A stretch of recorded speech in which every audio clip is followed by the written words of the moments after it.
Dzina la Atate ndi la Mwana ndi la Mzimu Woyera. Amen.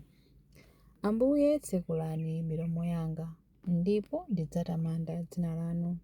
Ulemu ukhale kwa Atate ndi kwa Mwana ndi kwa Mzimu Woyera, monga panali poyamba, tsopano ndi masiku onse, ndi pa nthawi zosatha. Amen.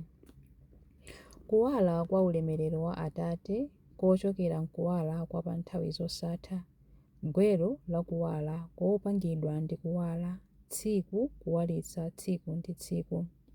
Mukunyezimira kwanu kosatha walani pa ife Khristu dzuwa loona, kubweretsa moyo ku mzimu ndi thupi kudzera mu mphamvu ya Mzimu Woyera, Atate a ulemerero wosasuluka, wodzaza mchaulere ndiponso mphamvu yopulumutsa. Imvani mapemphero athu ndipo bwerani kudzatipulumutsa. Tisungeni kutali ndi njira za machimo, bandakucha ukuyandikirayandikira, bandakucha wotibweretsera zofuna zathu zonse. Mwana amene amakhala mwa Atate, Atate wolankhula liwu limodzi. Ulemu ukhale kwa Atate, ulemu ukhale kwa Mwana wake mmodzi yekha, ulemu tsopano ndi kwa mibado yonse, kwa Mzimu Nkhoswe. Chilimbi 1.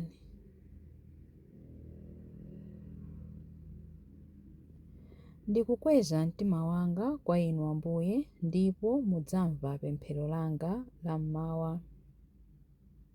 Imvani mawu anga inu chauta, mverani kusisima kwanga, imvani kulira kwanga, inu mfumu yanga ndi Mulungu wanga. Popeza ndikupempha chithandizo kwa inu, mmawa inu chauta mumamva mawu anga. Mmawa ndimapemphera kwa inu, ndikudikira kuti mundiyankhe. Inu sindinu Mulungu wokondwerera machimo, simufuna zoyipa pamaso panu. Anthu onyada sangathe kuonekera pamaso panu. Inu mumadana ndi anthu onse ochita zoyipa. Inu mumawawononga anthu olankhula zonama. Inu chauta mumanyansidwa nawo anthu onyenga ndi opha anzawo. Koma ine ndidzatha kulowa m'nyumba mwanu chifukwa chakukula kwa chikondi chanu.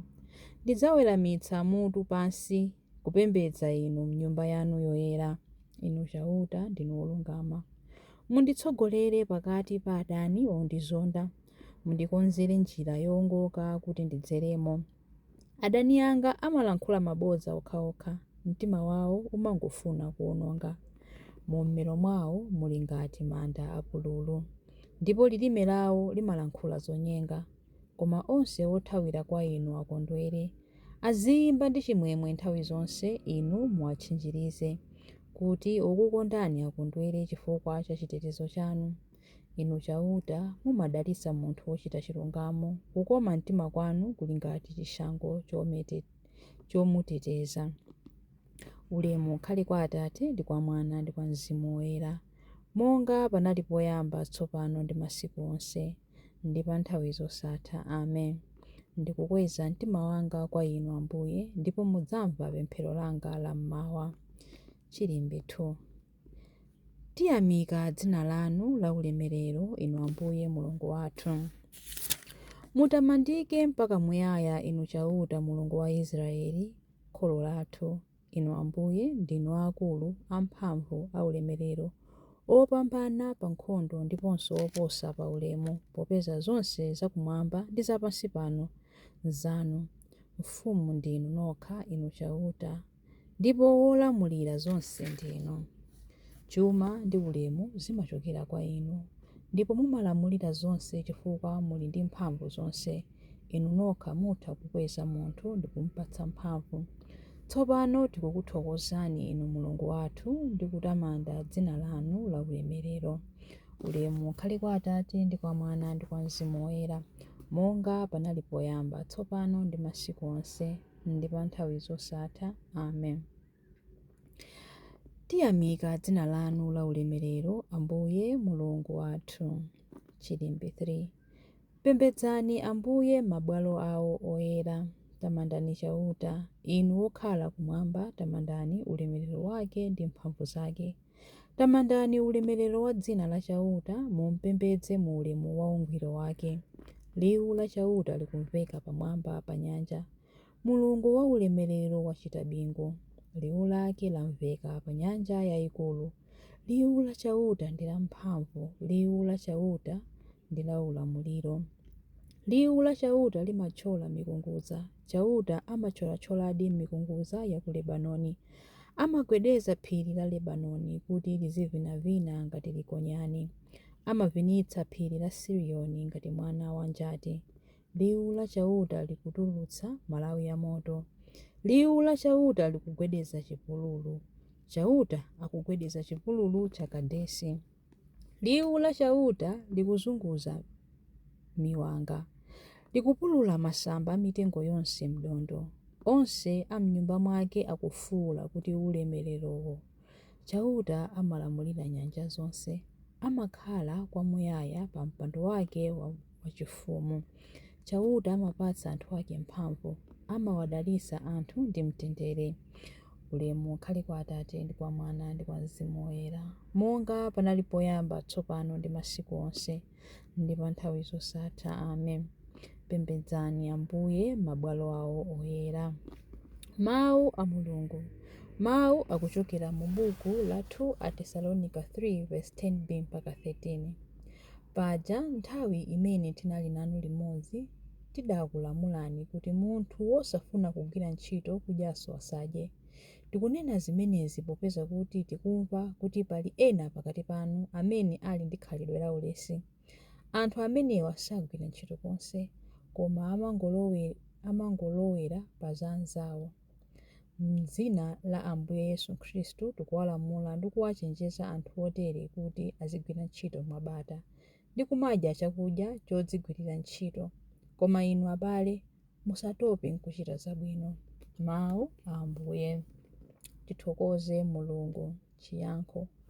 Wodala akhale Ambuye Mulungu wathu, wodalitsika mibado yonse. Wodala akhale Ambuye Mulungu wathu, wodalitsika kuchokera mibado yonse. Ntchito zawo zodabwitsa ndi zosafaniziridwa konse ayi. Wodalitsika mibado yonse. Ulemu ukhale kwa Atate ndi kwa Mwana ndi kwa Mzimu Woyera. Wodala akhale Ambuye Mulungu wathu, wodalitsika kuchokera mibado yonse. Chilimbi cha nyimbo ya Zakariya. Wodala akhale Ambuye Mulungu wathu. Adalitsike Ambuye Mulungu wa Israeli, wadzayendera anthu ake ndi kuwawombola. Watiukitsira ife mpulumutsi wamphamvu, nyumba ya Davide mtumiki wake, monga adalonjezera ndi milomo ya anthu oyera, iwo amene adali aneneri pa nthawi yakale.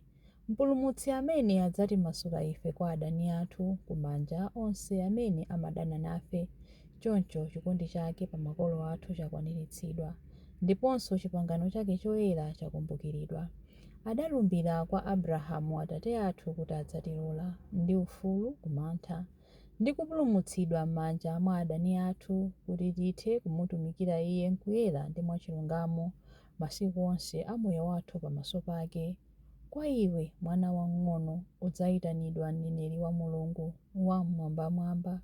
Udzapita mtsogolo mwa Ambuye kuti ukakonze njira zake iye asanabwere, kuti akadziwitse anthu ake za chipulumutso chawo kudzera mchikhululukiro cha machimo awo onse. Chikondi chokoma cha mtima wa Mulungu wathu, amene amatiyendera ngati m'bandakucha wakumwamba, adzapasa kuwala iwo amene ali mdima, iwo amene akukhala mu mthunzi wa imfa, ndi kutitsogolera ife mu njira ya mtendere. Ulemu ukhale kwa Atate ndi kwa Mwana ndi kwa Mzimu Woyera, monga panali poyamba, tsopano ndi masiku onse ndi pa nthawi zosatha. Amen. Wodala akhale Ambuye Mulungu wathu. Mapemphero. Tiyamikira Khristu kuposa munthu aliyense chifukwa adali wodzazidwa ndi chaulere ndi Mzimu Woyera. Mokhulupirira tiyeni timupemphe kuti: Ambuye mutipatse mzimu wanu. Tipatseni tsiku la mtendere, nthawi ya madzulo ikafika tidzakutamandeni mwachimwemwe ndi mitima yoyera. Lolani kuti ulemerero wanu ukhale pa ife lero. Ambuye mutipatse mzimu wanu. Lolani kuti ulemerero wanu ukhale pa ife lero ndipo muongolere ntchito za manja athu. Ambuye mutipatse mzimu wanu. Nkhope yanu yoyera itiwalire ife ndi kutikhalitsa mu mtendere wanu, ndipo dzanja lanu lamphamvu lititeteze ife. Ambuye mutipatse mzimu wanu. Yang'anirani ndi chifundo onse amene amayika chikhulupiriro chawo mu mapemphero athu. Muwadzaze ndi zaulere zonse zakuthupi ndi mzimu. Ambuye mutipatse mzimu wanu. Ambuye mutipatse mzimu wanu pamene tikupemphera kuti: Atate athu muli kumwamba, dzina lanu liyeretsedwe, ufumu wanu udze, kufuna kwanu kuchitidwe monga kumwamba choncho pansi pano. Mutipatse ife lero chakudya chathu cha lero. Mutikhululukire ife zochimwa zathu monga ifenso takhululukira adani athu. Musatisiye ife mchinyengo, koma mutipulumutse ife kwa zoyipa. Amen. Tipemphere. Atate, chilichonse chimene tidzachita pa tsiku la lero chiziyamba ndi chilimbikitso chanu kupitirizidwa ndi thandizo lanu la chipulumutso. Lolani kuti ntchito zathu nthawi zonse zizipeza gwero mwa inu, ndipo kudzera mwa inu zifike pa chimaliziro. Tikupempha izi kudzera mwa Yesu Khristu Ambuye athu, mwana wanu, amene ali ndi moyo ndi ufumu limodzi nanu ndi Mzimu Woyera, Mulungu tsopano ndi pa nthawi zosatha. Amen. Ambuye atidalitse, atiteteze ife kuzoyipa zonse ndi kutifikitsa ku moyo wosatha. Amen. Dzina la Atate ndi la Mwana ndi la Mzimu Woyera. Amen.